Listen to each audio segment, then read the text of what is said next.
Olá, vamos seguindo aqui o nosso curso sobre fake news e neste segundo vídeo aqui eu quero falar para vocês um pouco sobre a liberdade de expressão e a livre manifestação do pensamento. Isso aí é uma questão constitucional, está pautado na Constituição Federal. A livre manifestação do pensamento e a liberdade de expressão. Mas eu quero começar a falar deste tema falando primeiramente do Código Penal, de um crime e de um artigo que por vezes ele é deixado de lado, por vezes ele é esquecido, isso por muita gente. Trata-se do artigo 307 do Código Penal.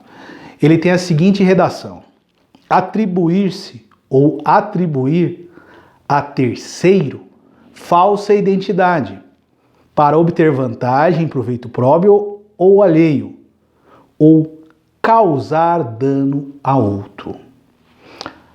A gente está falando aqui do crime de falsa identidade, porque olha só, atribuir falsa identidade para causar dano a outro.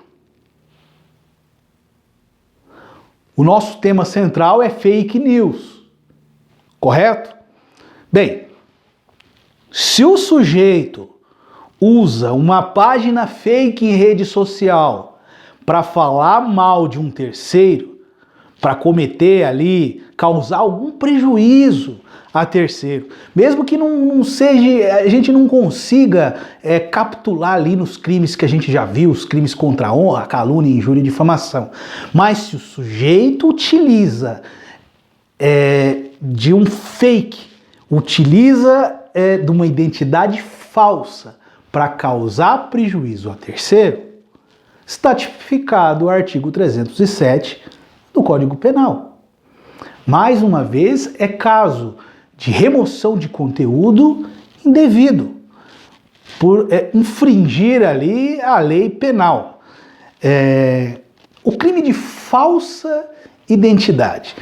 Quando o legislador criou esse crime, lá na década de 50, e quando foi elaborado o Código Penal, é lógico que ele não pensou que poderia ser usado para a internet. Mas veja bem, é claro, é um caso claro. Tudo que podemos usar, tudo que é tipificado, tudo que é aplicado no mundo real, também pode ser aplicado no mundo virtual. Não existe muito segredo, muita novidade. Bem, então está claro, utilização de um fake para causar prejuízo ou obter vantagem está tipificado no artigo 307 do Código Penal. Então essa ideia que muitos têm, eu vou falar mal, eu vou eu vou criticar alguém, eu vou falar mal, vou fazer uma acusação, mas eu vou usar uma página fake ali nas redes sociais porque ninguém vai descobrir que sou eu. Nós temos um novo vídeo aqui para frente que vai deixar claro que não é bem assim não, tá? Então vamos deixar claro primeiro que é crime. Tá? Utilizar a página fake para falar mal de terceiro é crime tipificado no Código Penal. Ok. A nossa questão aqui é a liberdade de expressão. A Constituição fala o seguinte: é livre a manifestação do pensamento. Você falar o que você pensa é livre. É uma cláusula ali da Constituição Federal que garante a liberdade de você falar o que você pensa, de você expressar o seu pensamento. O que você pensa não precisa necessariamente guardar exclusivamente para você. Isso a Constituição Federal garante. Só que muitas vezes nós esquecemos do restinho do texto da Constituição. Lá o inciso 4º do artigo 5º fala é livre a manifestação do pensamento, vírgula, vedado o anonimato. Olha só, nós já falamos de anonimato lá no primeiro vídeo, quando nós falamos desse crime novo que foi criado no Código Eleitoral, né? Que existe um agravante ali que aumenta a pena se o sujeito usa um nome suposto ali ou tenta fazer uma denúncia anônima. E aqui, mais uma vez, a Constituição, desde 88, já previa a questão do anonimato. Você pode se manifestar, você pode falar o que você pensa, você pode vir a público falar do seu pensamento, desde que seja você mesmo, desde que não seja anônimo. Essa questão de vou falar denúncia anônima, essa questão do anonimato, não é muito bem visto neste meio de crimes contra a honra, nesse meio de redes sociais, de questões políticas, partidárias. Não é muito bem visto. Nós já vemos em duas situações, na Constituição Federal e vimos também lá no artigo novo do Código Eleitoral, ok? Olha só, essa questão da livre manifestação do pensamento, nós já deixamos claro esse detalhe. Aí a gente vai lá para o inciso 10 da Constituição, do artigo 5º da Constituição Federal, e que fala o seguinte, olha só. O artigo 4º fala que é livre a manifestação do pensamento, né? Você pode se manifestar, ok. O artigo 10º fala o seguinte, são invioláveis a intimidade, a vida privada, a honra, a imagem das pessoas, assegurando o direito à indenização pelo dano material e moral decorrente de sua violação. Bem, aí você vai falar assim, mas um artigo dá direito de livre manifestação, outro artigo condena eu falar o que eu quero. O que existe é o seguinte, não existe nenhum direito absoluto no nosso sistema jurídico. Nada é absoluto. A propriedade não é absoluta. E eu tô para falar para você que nem o direito à vida é absoluto no mundo jurídico. Porque nos casos de guerra no Brasil é possível a pena de morte. Tá? Então vamos sempre lembrar disso, que nenhum direito ele é absoluto. Então, eu tenho direito à livre manifestação do pensamento, eu posso falar o que eu quero. Não. Você pode falar o que você quer, levando em consideração o inciso 10º, a questão de honra, privacidade, integridade, tá? Ponderação de princípios e valores. Isso sempre tem que ser levado em consideração pelo magistrado, pelo Ministério Público e principalmente para você que de alguma forma quer fazer a avaliação daquele conteúdo que está na rede social ou porventura está pensando em começar colocar, postar, incluir materiais em redes sociais, tá ok? Então, essas duas situações precisam sempre ser levadas em consideração.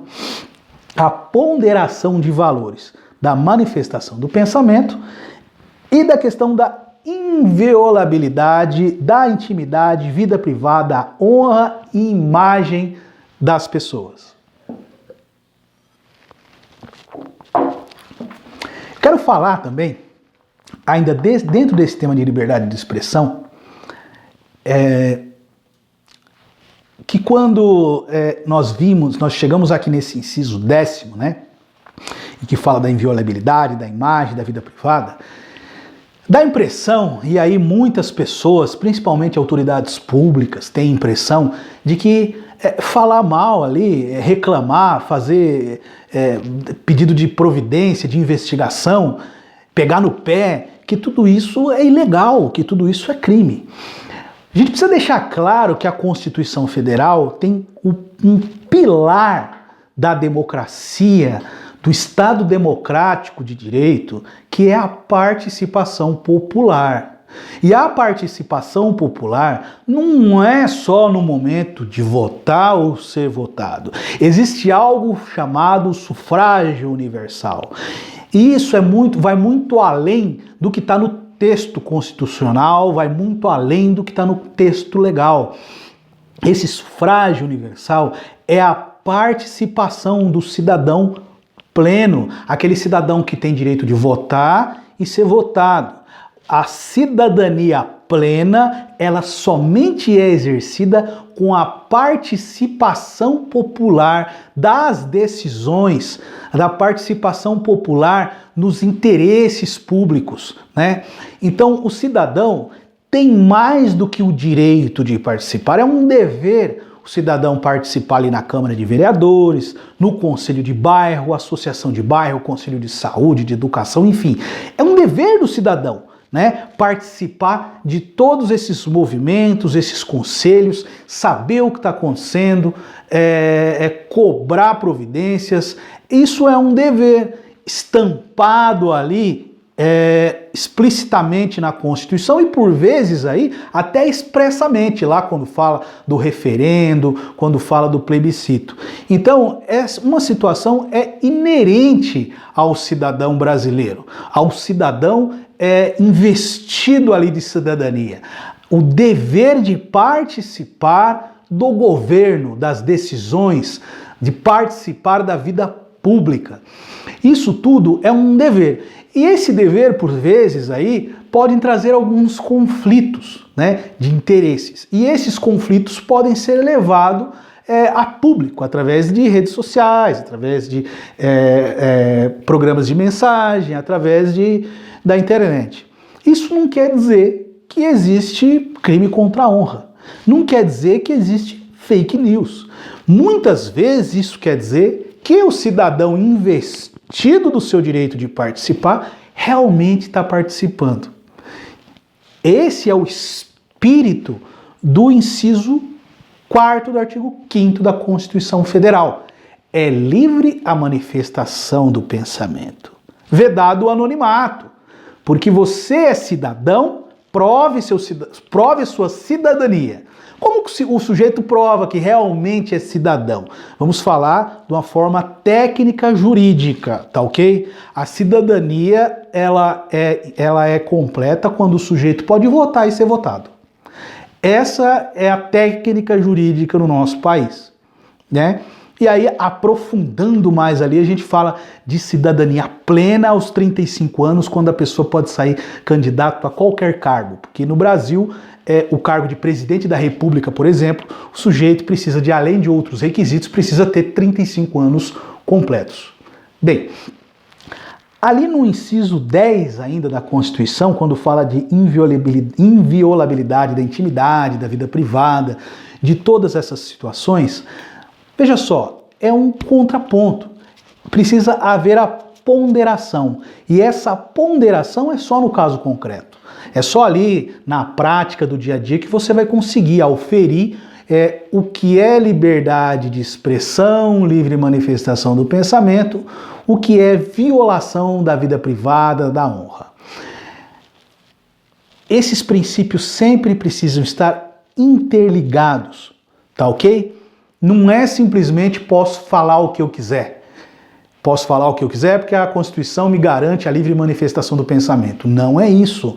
E por outro lado, também não é bem assim, olha, qualquer coisa que falar de mim, eu vou entrar com ação, eu vou procurar meus direitos porque ninguém pode falar mal de mim. Não é assim que funciona. Existe essa ponderação de valores que aí é só no caso concreto ali que a gente pode fazer essa avaliação. Eu vou deixar junto do vídeo aqui várias decisões do STF, um conjunto de julgados e entendimentos do STF sobre esse tema, sobre a ponderação de valores, sobre a livre manifestação do pensamento e a liberdade de expressão, sobre a questão da inviolabilidade, do sigilo ali, da vida íntima, da vida privada, da honra, da imagem. Vou deixar esses julgados, essas decisões, que é a base aí para qualquer procedimento que venha buscar a remoção de qualquer publicação indevida em rede social ou provavelmente aí, possivelmente até a reparação de algum dano. E também para você ter parâmetro de até onde você pode chegar, até onde você pode se expressar, tanto na mídia, rádio, TV, rede social, internet. Tá ok? Um abraço e até daqui a pouco.